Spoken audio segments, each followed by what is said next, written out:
On reprend au 15e verset du 9e chapitre. Et Esther, on a vu juste avant, a demandé à Achashverosh un deuxième jour pour pouvoir se battre à Shushan. Le premier jour, à Shushan, les Juifs s'étaient battus et avaient tué 500 dignitaires d'Aman. Et Esther va demander un deuxième jour. Et on va voir ici que les Juifs vont se bagarrer un deuxième jour. Vaïkalwa Yehudim Asher Beshushan Gam Beyom Arba Asa. Donc ils se sont également battus le 14 du mois de Hadar, les Chodesh Hadar. Vayargou Beshushan Shlosh Me'od Ish. Et ils ont tué 300 hommes à Shushan. Le Malbim fait une différence entre Shushan Abira et Shushan. Shushan Abira étant la capitale, où là-bas ils ont tué 500 hommes. Et Shushan, qui est donc les alentours de Shushan Abira, où ils ont tué 300 dignitaires d'Aman. Et on nous dit, Ubabiza, Lo Shalchot Yadam, et ils n'ont pas touché au butin. En fait, en ne touchant pas au butin, les Juifs ont fait tikkun pour Shaul HaMelech, qui dans sa guerre contre Agag, roi d'Amalek, avait eu ordre d'Hachem de se concentrer sur la destruction d'Amalek et de ne rien prendre du butin. Pourtant, il avait pris les meilleures parts du troupeau et avait épargné Agag, roi d'Amalek, qui a pu avoir une descendance qui a fait perdurer Amalek, dont Aman était le descendant direct. Le verset fait allusion à ce tikkun, car les Rachet Tevot forment le nom de Shaoul, ou Babiza, les initiales, c'est donc la première initiale, c'est Vav, Lo, c'est Lamed, Shalchou, c'est Shin, et Et, c'est Aleph. Vav, Lamed, Shin et Aleph, quand on permute les lettres, ça fait Shaoul. 16e verset, on nous parle ici des Juifs qui habitent dans les villes non murées, où Sh'ara Yehudim asher b'medinot hamelech nighalu ve'amod al nafsham ve'noar ma'oivehem ve'arog besonehem chamisha ve'shivim aleph u'babiza lo shalchu et yadam. On nous dit ici que les Juifs qui habitent dans les villes qui sont non murées ne sont pas protégés par l'armée là-bas. Donc, les antisémites ne vont pas hésiter à se lever contre eux. Les Juifs se sont donc défendus, Vayamod al-Nafsham. Ils ont tué 75 000 antisémites le 13. C'était donc une très grande guerre et un grand miracle qu'il n'ait pas été touché. Ils se sont battus le 13 et se sont reposés le 14. Pasuk 17. Beyom Shosha Asar le Chodesh Adar Venoar Be'arba Asar Bo Ve'asar Oto Yom Mishte Ve'simcha. On dit donc qu'ils se sont battus le 13, reposés le 14, et ils ont fait Yom Mishte Ve'simcha, un jour de grand repas et de joie. Les villes non murées ont donc célébré le 14 avec Mishte et Simcha, mais les villes murées pour l'instant ne célèbrent pas encore, et on verra pourquoi. Pasuk 18. והיהודים אשר בשושן נקהלו בשלושה עשר בו ובארבע עשר בו ונוער בחמישה עשר בו ואז אותו יום משתה ושמחה. Et donc les habitants de Shushan, eux se sont battus une première fois le 13. Ensuite, Esther a demandé un deuxième jour, donc ils se sont battus également le 14. Ils se sont reposés le 15 et à ce moment-là, le 15, ils ont fait Mishte Vesimcha, des grands repas et des événements de joie. Pasuk 19. Al-kan hayodim haperazim hayoshvim be'arei haperazot osim et yom arba asa lechodesh adar simcha umishte ve'yom tov umishloach manot ish lereu. On nous dit que donc les habitants des campagnes qui habitaient dans ces villes qui étaient non murées se sont battus le 13, reposés le 14, et qu'ils ont alors fait le 14 simcha umishte, jour de joie, de festin ve'yom tov umishloach manot, et qu'ils se sont envoyés réciproquement des cadeaux. Ils pouvaient faire un jour de joie, de Yom Tov, même si ce n'était pas dans toute sa dimension, au moins en première année dans cette ville où ils ont eu un miracle, car c'est dans des endroits spécifiques. Ce qui était interdit, c'était d'instaurer une nouvelle fête pour tout Am Israël. Ils se sont envoyés des Mishloach Manot, des cadeaux réciproquement. On a donc les villes non murées qui célèbrent le 14, Shushan qui célèbre le 15, et il reste un seul groupe dont le jour de célébration n'est pas clair, c'est les villes murées. Le Khatam Sofer explique pourquoi il y a 2 jours de Purim.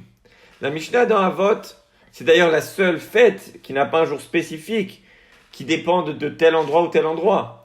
La Mishnah dans Avot nous dit que la Torah est une des 3 fondations sur laquelle le monde tient. S'il y avait même un instant sans étude de Torah dans le monde, eh bien le monde s'arrêterait d'exister immédiatement. En célébrant dans certaines villes le 14 et dans d'autres le 15, cela permet que pendant qu'un groupe boit et célèbre Purim, l'autre groupe soit en train d'étudier et de soutenir les fondations du monde. Pasuk Raf, Vayirtov Mordechai et advarim haele. Donc Mordechai a mis par écrit ces événements. Vayishla Sfarim el kol hayehudim asher bekol medinot ha-melech Achashverosh akrovim varechokim. Et il expédia des lettres à tous les juifs qui soient dans des médinotes qui soient proches ou éloignés, dans toutes les provinces du roi Achashverosh. En fait, Mordechai voit qu'il y a une division. Certains célèbrent, que ce soit le 14 ou le 15, et d'autres, les habitants des villes murées, ne célèbrent pas du tout. Mordechai va donc se sentir obligé d'écrire tout ce qui s'est passé, parce que les habitants des villes murées n'ont pas du tout ressenti le danger. La seule chose qu'ils ont vue, c'est une lettre ouverte disant que les Juifs pouvaient se défendre. Ils se sont réveillés le matin avec une armée qui était là pour les protéger, comme nous avons vu dans le 3e pasouk. Ils n'ont pas réalisé que les gouverneurs ont jeté les lettres scellées à la poubelle. Ils n'ont pas eu à se défendre. Ils se sont dit qu'en fait, ça n'était que des rumeurs et qu'il ne s'était en fait rien passé. Ceux des villes non murées ont dû tuer 75 000 personnes, 75 000 ennemis qui se sont levés contre eux. Ils ont donc compris de quoi ils ont été sauvés. Mordechai va donc devoir expliquer aux villes murées l'ampleur du miracle. C'est comme un homme qui attendait le bus.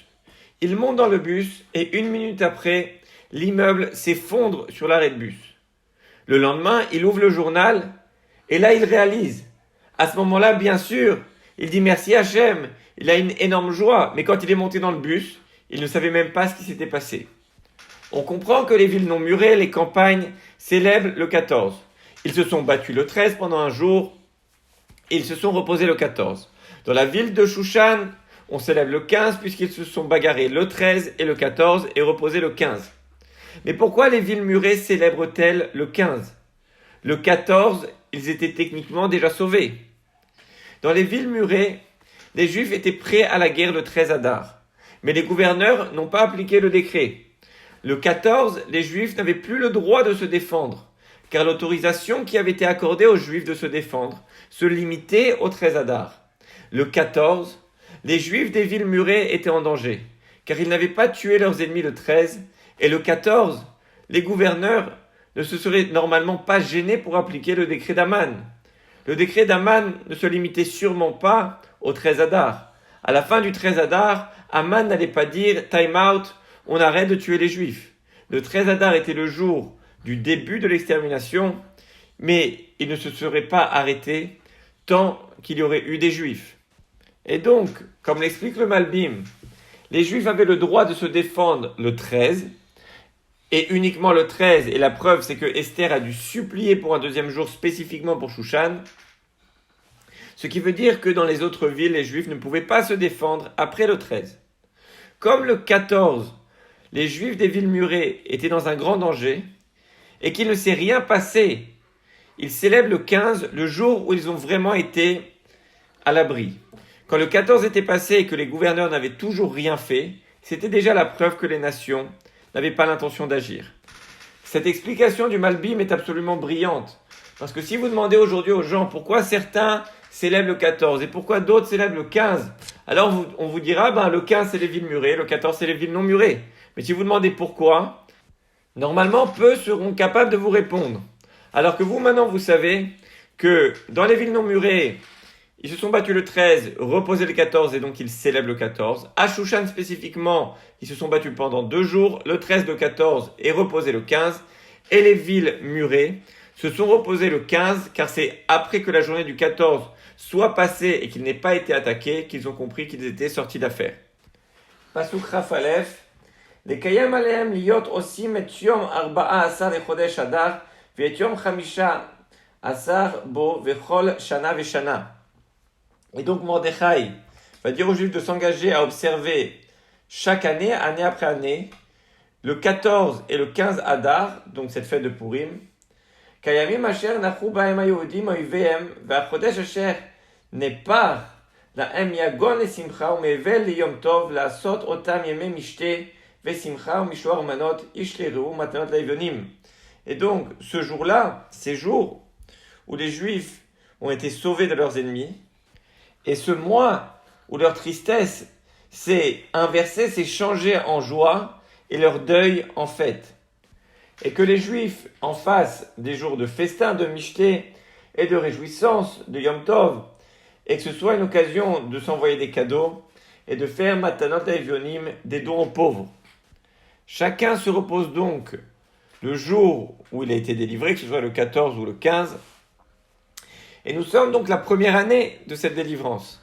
Et Mordechai établit des jours de Simcha, de Mishloach Manot, de Matanot Laivionim. Mais il n'est pas encore écrit que Mordechai a établi une fête pour les années et les générations qui suivront. Car Mordechai a un problème. Il veut établir ce qu'ils ont fait la première année pour l'ensemble du peuple et pour toutes les générations. On avait dit que les Pérazim avaient pu faire un Yom Tov, car une partie du peuple peut établir un Yom Tov pour une raison particulière. Mais maintenant qu'il s'agit d'établir pour tout le peuple, c'est plus problématique. D'après la loi, c'est problématique d'établir un Yom Tov, étant donné que les seuls Yom Tov sont les fêtes de la Torah. Donc qu'est-ce qu'ils vont faire? Qu'est-ce qu'il va faire? On a établi Matanot Laivionim en compensation. Car, donc, les dons aux pauvres. Car un Yom Tov, c'est quoi? C'est se détacher du matériel pour se consacrer au spirituel. Et quand on donne la tzedaka, en fait, on se détache également de notre matériel pour faire une mitzvah. Donc en fait, Matanot Laivionim est une compensation du Yom Tov qu'on ne peut pas établir. Pasuk 23. Vekibel haYehudim et asher echelu la'asot ve'et asher katav Mordechai alehem. Et les Juifs acceptèrent, ils érigèrent en coutume ce qu'ils avaient commencé de faire et ce que Mordechai leur avait recommandé par écrit. Pasuk 24. Ki Aman ben Amedata agagi tzorer kol haYehudim chashav al haYehudim le'abedam v'ipilpur ou agoral le'umam ou le'abedam. On nous dit car Aman, qui est un descendant direct d'Amalek, et donc il ne s'est pas pris juste à Mordechai parce que Mordechai, il avait quelque chose contre lui. Mais sa haine vient de quelque chose de beaucoup plus profond. Il est un descendant direct d'Amalek qui a une haine viscérale pour le peuple juif. Tzorer kol haYehudim, qui était le persécuteur des Juifs, chashav al haYehudim le'abedam. Le Malbim nous dit qu'au début, il voulait seulement les abedam. Il voulait seulement humilier, bousculer, emprisonner les Juifs, les assimiler. Mais qu'ensuite, comme nous le dit le verset, il pile pour ou agoral, le umam ou la abedam. Ensuite, il a fait son tirage au sort. Il a vu que ça tombait en Hadar et il s'est dit que c'était un très bon mazal pour Amalek. Et donc, il a upgradé son plan. Il est passé de Leabedam à Leumam ou Leabedam. Leumam, c'est détruire totalement. C'est un terme qu'on n'avait pas vu jusqu'ici avant. C'était la rogue et la shmid. Mais ici, c'est bien nous montrer, Leumam, il veut détruire totalement le peuple juif. Ou Leabedam. Donc, au début, il voulait Leabedam. Il a tiré au sort. Il a vu que ça allait dans son sens. Et il a ensuite décidé d'exterminer tout le peuple juif. Pasuk Chaf He. ובבואה לפני המלך אמר אם הספר ישוב מחשבתו הרעה אשר חשב על היהודים על ראשו ותלו אותו ואת בניו על העץ. Et quand la chose, ce plan d'Aman est parvenu à la connaissance du roi, le roi a donné l'ordre écrit que les mauvais desseins, les mauvais plans d'Aman, eh bien, qu'il avait conçus contre les Juifs, eh bien, qu'il retombe sur sa tête et on le fit pendre, lui et ses fils, à la potence. Verset 26. Alken karu layamim haele purim al shem apur alken al kol divrei haigeret azot umarau al kacha umagia alehem. C'est pour ça qu'on appelle ces jours-là Purim du nom de Pour. C'est en fait Hachem a pris le pour, le sort, le lot d'Aman et a donné ce sort, ce lot, ce pour aux Juifs.